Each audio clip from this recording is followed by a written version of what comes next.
नमस्कार दोस्तों, मेरा नाम है विजय कुमार। आप देख रहे हैं कॉमिक्स पिटारा चैनल को। तो चलिए दोस्तों, मनोज चित्रकथा की इस शानदार कॉमिक्स को शुरू करते हैं, जिसका नाम है तांत्रिक की मौत। आप देख सकते हैं इसका कवर पृष्ठ, जो कि कुछ इस तरह का है। तो चलिए इसकी शानदार स्टोरी को हम शुरू करते हैं। संध्या का समय था। युवराज कर्ण सिंह अपनी मां महारानी तेजस्वरी देवी के पास बैठे हुए वार्तालाप कर रहे थे। माँ, पिताजी महाराज को आखेट के लिए कदम्ब वन में गए हुए आज 5 दिन हो गए हैं और वे अभी तक वापस नहीं लौटे हैं। हमें बड़ी चिंता हो रही है।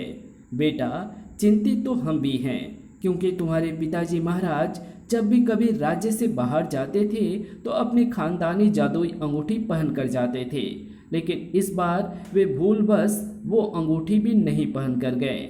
हमारा दिल बड़ा डर रहा है। आप किस जादुई अंगूठी की बात कर रही हैं माँ? मुझे तो उसके बारे में कुछ भी मालूम नहीं है।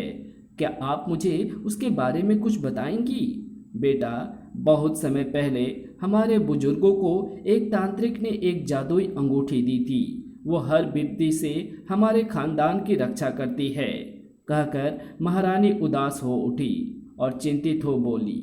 बेटा, आज सुबह से ही मेरी सीधी आंख बार बार फड़क रही है। पता नहीं क्या होने वाला है। माँ, ये सकून अपसकून की बातें फिजूल और मन का वहम है। आप घबराओ नहीं।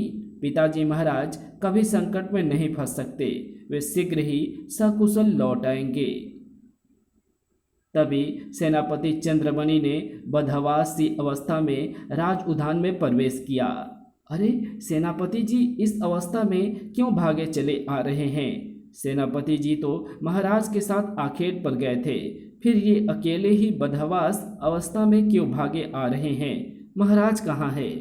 सेनापति चंद्रमणि तेजी से भागता हुआ युवराज एवं महारानी के सम्मुख पहुंचा और अपनी उखड़ी हुई सांसों को व्यवस्थित करने लगा। सेनापति जी, आपकी ऐसी हालत कैसे हो गई? महाराज कहाँ है? महारानी जी, मुझे आपको ये सूचना देते हुए अपार कष्ट हो रहा है कि महाराज धर्म सिंह जी का अपहरण कर दिया गया है। क्या? सेनापति की बात सुनकर महारानी तो एकदम जड़ हो गई, लेकिन युवराज ने कौतूहल भरे स्वर में पूछा, महाराज का अपहरण किसने किया और क्यों किया है? युवराज, महाराज का अपहरण कौशल प्रदेश के राजा कौशल देव ने किया है। जब महाराज आखेट के लिए कदम्ब वन में घूम रहे थे तो राजा कौशल देव ने अपनी जादुई शक्ति द्वारा महाराज धर्म सिंह जी को अपने कब्जे में कर लिया। सेनापति की बात सुनकर युवराज उस पर भड़क उठा। आप महाराज की सुरक्षा के लिए उनके साथ गए थे। जब राजा कौशल देव ने महाराज का अपहरण किया तो आप क्या कर रहे थे? आपने कौशल देव का विरोध क्यों नहीं किया? युवराज, अगर मेरे शरीर के खून का एक एक कतरा महाराज को स्वतंत्र कराने में सहायक सिद्ध होता तो मैं खुशी खुशी अपना सारा खून बहा देता, पर हम मजबूर थे।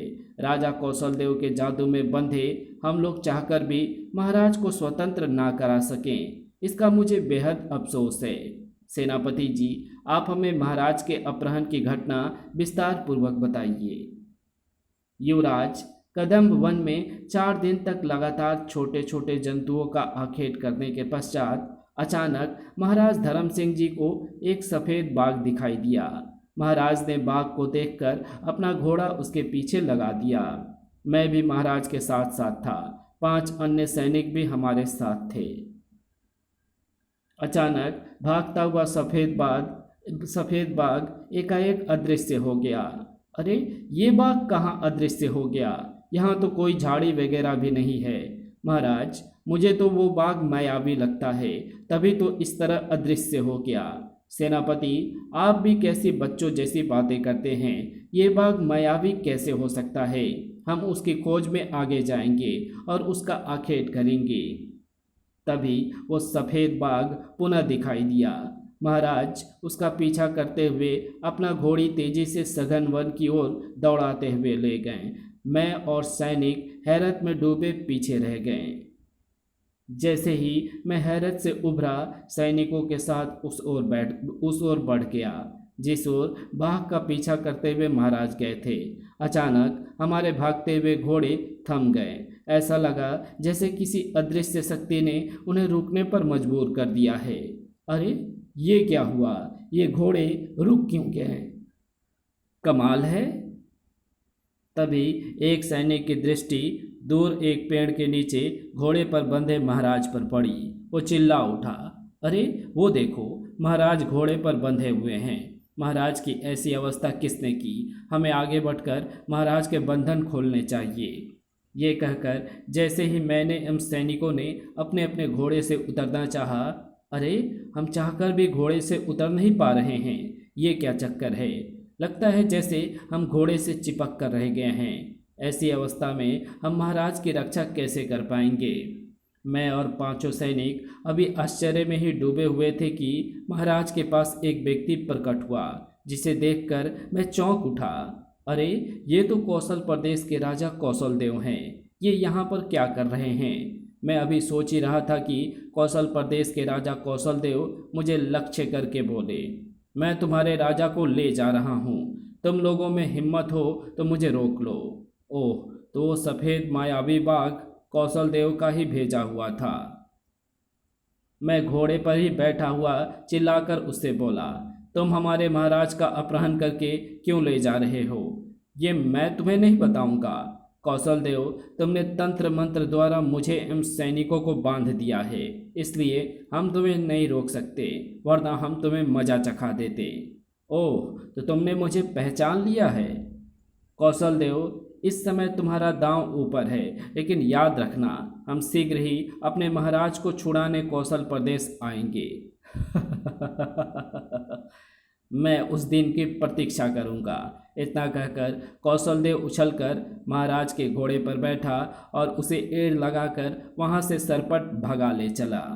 तब मैं चिल्लाकर उससे बोला, कौशल देव, याद रख, हमारे महाराज का अकारण अपहरण करके तूने मधुमक्खी के छत्ते में हाथ डाला है। तेरे इस कुकृत्य पर हमारे युवराज कर्ण सिंह तुझे जीवित नहीं छोड़ेंगे। मैं तुम्हारे युवराज को भी देख लूँगा। कुछ ही देर में कौशल देव महाराज को लेकर जंगल में विलीन हो गया। जब कौशल देव को वहां से गए हुए काफ़ी समय व्यतीत हो गया तो उसके तंत्र मंत्र का हम पर से असर समाप्त हुआ और हमारे जड़ हुए घोड़े हिनहिनाए। तब हमने जंगल में काफ़ी दूर जाकर कौशल देव की खोज की, पर हमें इस कार्य में सफलता नहीं मिली, अतः हार कर हम वापस लौट आए। ओह, कौशल देव ने पिताजी महाराज का अपहरण क्यों किया, समझ में नहीं आ रहा है।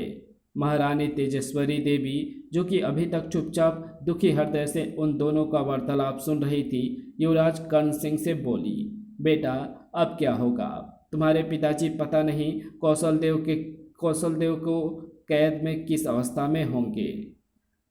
माँ, तुम फिक्र मत करो, मैं अभी सेना को ले जाकर कौशल प्रदेश पर धावा बोलता हूँ और पिताजी महाराज को छुड़ा कर लाता हूँ। तभी सेनापति चंद्रमणि बोले, युवराज, मैं जाकर सेना को कौशल प्रदेश की ओर कुछ करने के लिए तैयार करता हूँ, तब तक आप भी युद्ध में चलने की तैयारी कर लीजिए। फिर युवराज से आज्ञा लेकर सेनापति चंद्रमणि वहाँ से चले गए। तब महारानी तेजस्वरी देवी कर्ण सिंह से बोली, चलो बेटा, महल में चलो, मैं तुम्हें वो खानदानी जादुई अंगूठी दूंगी, जिसे पहनकर तुम युद्ध में जाओगे तो किसी भी प्रकार का तंत्र मंत्र तुम पर असर नहीं करेगा और तुम युद्ध में विजयी होकर लौटोगे। चलिए माँ, दोनों उठकर राजमहल की ओर चल दिए। महल में पहुंचकर, लो बेटा, इसे अपनी अंगुली में पहन लो। युवराज कर्ण सिंह ने वो अंगूठी महारानी से लेकर अपनी अंगुली में पहन ली। उसके पश्चात उसने युद्ध के वस्त्र पहने। जब वो पूरी तरह तैयार हो गया तो महारानी ने उसके मंगल टीका किया। जाओ बेटा, माँ काली तुम्हें सफलता प्रदान करे और तुम शीघ्र ही विजयी होकर अपने पिता सहित धर्मपुर वापस लौटो। महारानी से आशीर्वाद पाकर वो कक्ष से बाहर निकल गया। इधर सेनापति चंद्रमणि ने सेना को युद्ध करने के लिए सुसज्जित कर लिया था। युवराज कर्ण सिंह के राजमहल से बाहर आते ही सेना दल बल सहित कौशल प्रदेश की ओर चल पड़ी। माँ काली, मेरे पुत्र एवं मेरे सुहाग की रक्षा करना। कौशल प्रदेश के पास पहुंचकर युवराज कर्ण सिंह ने अपनी सेना सहित कौशल नदी के किनारे पर खेमे गाड़ दिए। सेनापति जी, आप अपने दूत को बुलवाइए, वह हमारा एक पत्र लेकर कौशल देव के पास जाएगा। पत्र पढ़कर यदि वो महाराज को छोड़ने को तैयार नहीं होते हैं तो हम युद्ध की विधिवत घोषणा कर देंगे। जो आज्ञा युवराज। युवराज कर्ण सिंह ने राजा कौशल देव के नाम एक पत्र लिखा और उसे सेनापति के दूत को दे दिया। सेनापति का दूत पत्र लेकर कौशल देव के दरबार में पहुंचा और उन्हें वो पत्र मिला। कौशल देव ने पत्र पढ़ना शुरू किया। श्रीमान कौशल देव, आपने महाराज धर्म सिंह का अपहरण करके ठीक नहीं किया है। एक कायर पुरुष की भांति ही आपने छल से ये कार्य किया है। समय रहते आप महाराज को रिहा कर दें, वरना हमारी सेना कौशल प्रदेश को तहस नहस कर देगी। पत्र पढ़कर कौशल देव खिलखिलाकर हंस पड़े। जाओ, जाकर अपने युवराज से कह दो कि हम युद्ध के लिए तैयार हैं। इस निर्णय के साथ ही तुम्हारे बुरे दिन आ गए हैं कौशल देव। किसी ने ठीक ही कहा है कि होनी को कोई नहीं टाल सकता। और सेनापति के दूत ने कौशल देव के दरबार से लौटकर सेनापति को सारा वृतांत कह सुनाया। सेनापति तुरंत युवराज कर्ण सिंह के खेमे में गया और उन्हें कौशल देव के निर्णय से अवगत कराया। युवराज कौशल देव किसी भी कीमत पर महाराज को छोड़ने के लिए तैयार नहीं हैं। अब तो युद्ध के सिवा कोई चारा नहीं है। सेनापति जी, आप जाकर सेना को युद्ध प्रारंभ करने की आज्ञा दीजिए। सेनापति चंद्रमणि द्वारा सेना को युद्ध की आज्ञा देते ही कौशल प्रदेश की सेना एवं युवराज कर्ण सिंह की सेना में घमासान युद्ध छिड़ गया। संध्या होते ही रणभूमि रक्त से लाल हो गई। युद्ध में कौशल प्रदेश की सेना ज़्यादा हताहत हुई। जब इस बात की सूचना राजा कौशल देव को मिली तो छोकरे कर्ण सिंह की इतनी मजाल कि हमसे टक्कर ले। ठीक है, कल हम स्वयं युद्ध स्थल में जाकर सेना का नेतृत्व करेंगे और तांत्रिक कपाली द्वारा बताए गए तंत्रों मंत्रों द्वारा कर्ण सिंह की सेना को तहस नहस कर देंगे। दूसरे दिन सुबह होते ही युद्ध फिर प्रारंभ हो गया। पहले दिन की भांति आज भी कौशल प्रदेश के सैनिक ज़्यादा हताहत हो रहे थे। तभी कौशल देव स्वयं रथ पर सवार होकर रणभूमि में आया और अपने सैनिकों से बोला, सैनिकों, घबराओ नहीं, मैं आ गया हूँ। अब मैं एक ही क्षण में दुश्मनों को मजा चखाता हूँ। जैसे ही सेनापति चंद्रमणि की दृष्टि कौशल देव पर पड़ी, वे युद्ध करते हुए युवराज कर्ण सिंह के पास पहुँचे और बोले, युवराज, राजा कौशल देव अपनी सेना का नेतृत्व करने स्वयं रणभूमि में आ गया है। मुझे डर है कहीं वो अपने तंत्र मंत्र के द्वारा हमारी सेना को परेशान ना करे।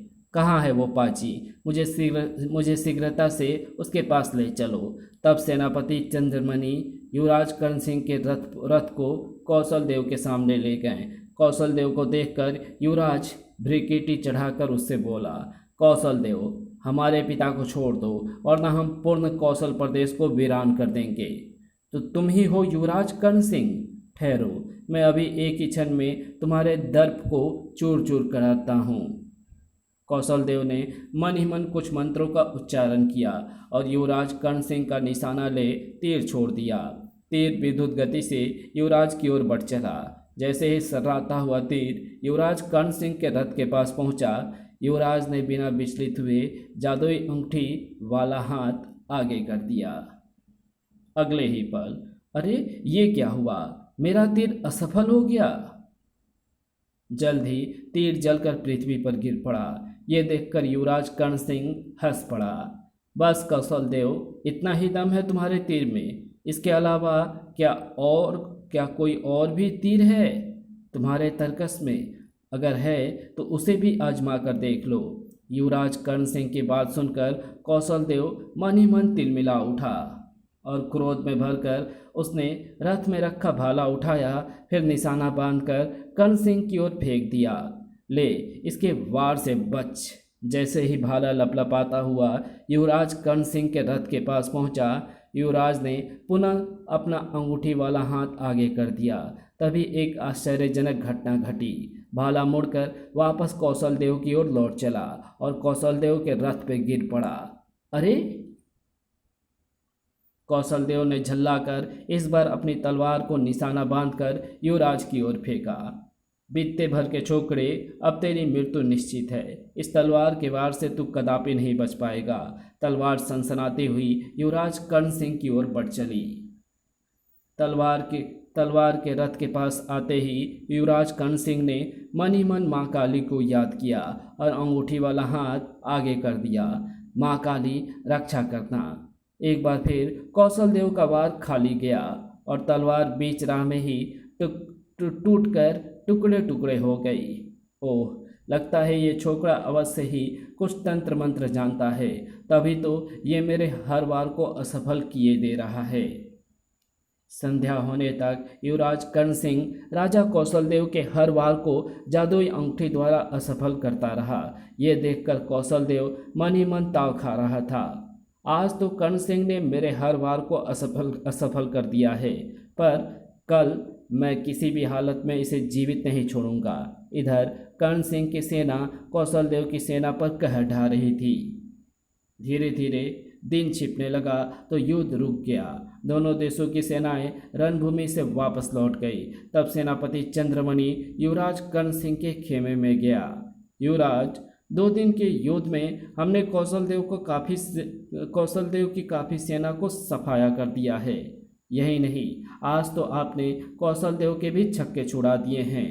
हाँ सेनापति जी, अगर इसी प्रकार युद्ध होता रहा तो हम शीघ्र ही कौशलदेव की समूची सेना को मौत के घाट उतार देंगे। अब उसकी ज़रूरत नहीं है युवराज। लेकिन क्यों? क्योंकि हमारे गुप्तचरों ने उस जगह का पता लगा लिया है जहां महाराज को कौशलदेव ने बंदी बनाकर रखा है। ओह, ये तो शुभ सूचना है। युवराज कौशलदेव ने महाराज को कौशल नदी के दूसरे किनारे से 5 कोस दूर अपने महल में कैद कर रखा है। सेनापति जी, महाराज को छुड़ाने में अब हमें देर नहीं करनी चाहिए और कुछ सैनिकों को लेकर फौरन उस महल की ओर कूच कर देना चाहिए। आपका ये सोचना उचित है युवराज। कौशलदेव को सपने में भी इस बात का गुमान नहीं होगा कि हमें पता चल चुका है कि महाराज कहाँ पर कैद हैं। हाँ, कौशलदेव तो इस समय यही सोच रहा होगा कि कल रणभूमि में कर्ण सिंह को किस प्रकार हराया जा सकता है। इतना कहकर युवराज कर्ण सिंह हंस पड़ा। फिर सेनापति से बोला, सेनापति जी, आप कुछ सैनिकों को तैयार कीजिए, तब तक मैं तैयार होकर आता हूँ। हमें शीघ्र उस महल की ओर चलना है। जो हुक्म युवराज। कुछ ही देर बाद ही रात के अंधेरे में युवराज कर्ण सिंह सेनापति चंद्रमणि एवं कुछ सैनिकों को साथ लेकर महाराज धर्म सिंह को कैद से छुड़ाने चल दिए। जिस गुप्तचर को उस महल का रास्ता मालूम था वो उनका मार्गदर्शन कर रहा था। सुबह होने पर जब कौशलदेव को पता चलेगा कि हमने महाराज को स्वतंत्र करा लिया है तो वो अपने बाल नोच कर रह जाएगा। आहा, उस समय कौशलदेव की अवस्था देखने योग्य होगी।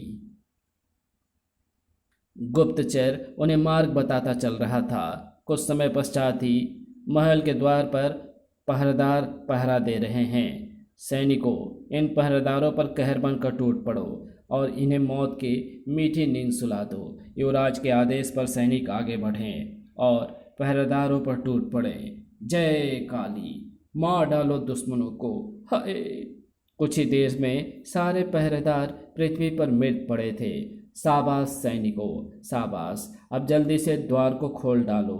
सैनिकों ने आगे बढ़कर द्वार खोल दिया।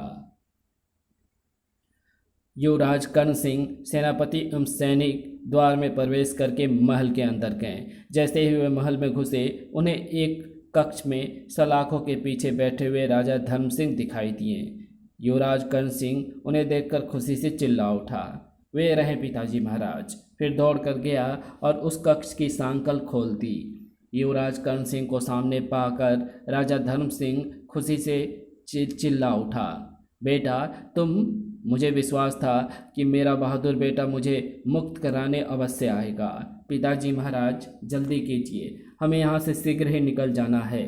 शत्रु का क्या पता कि वो कब आ धमके। बेटा तुम ठीक कह रहे हो, पर जाने से पहले इस महल में मेरी तरह और भी जो कैदी हैं उन्हें भी स्वतंत्र करा दो। राजा धर्म सिंह की बात सुनकर युवराज कर्ण सिंह चौंक कर बोला, क्या आपके अलावा यहाँ और भी लोग कैद हैं? हाँ बेटा, यहाँ पर कौशल देव ने बहुत से राजाओं एवं युवराजों को कैद किया हुआ है। तब युवराज अन्य कैदियों की ओर चल पड़ा। कुछ ही समय पश्चात, युवराज, हम तुम्हारे आभारी हैं जो तुमने हमें इस कैद से मुक्ति दिलाई। हम भी तुम्हारे आभारी हैं बेटे। युवराज कर्ण सिंह उन सभी से बोला, आप लोग हमारे साथ शीघ्र ही इस महल से निकल चलिए। यहाँ से कुछ दूरी पर हमारी सेना का पड़ाव पड़ा हुआ है। आप लोग रात्रि में वहाँ विश्राम करना। तब राजा धर्म सिंह, युवराज कर्ण सिंह एवं अन्य सभी जो उस महल में कैद थे बाहर निकल आए और घोड़ों पर बैठकर वापस कौशल प्रदेश के बाहर लगे खेमों की ओर चल पड़े। सैनिकों ने अपने अपने घोड़े सभी राजाओं को दे दिए और स्वयं उनके पीछे पीछे पैदल चलने लगे। चलते चलते युवराज अपने पिता से बोला, पिताजी महाराज, आप सभी 11 राजाओं को कौशल देव ने अपहरण क्यों किया? क्या आप लोगों की उससे कोई शत्रुता थी? बेटा, ये बात तो अभी तक हमारी समझ में नहीं आई है। ना ही हमारी उससे कोई शत्रुता थी। मुझे तो बस इतना याद है कि मैं सफ़ेद बाघ का पीछा करते हुए सघन वन की ओर निकल गया था। फिर अचानक मैं मूर्छित होकर घोड़े पर ही गिर पड़ा। उसके बाद की घटना का मुझे पता नहीं है। अन्य राजाओं ने भी राजा धर्म सिंह की बात का समर्थन करते हुए यही कहा कि उनकी भी राजा कौशल देव से कोई शत्रुता नहीं थी।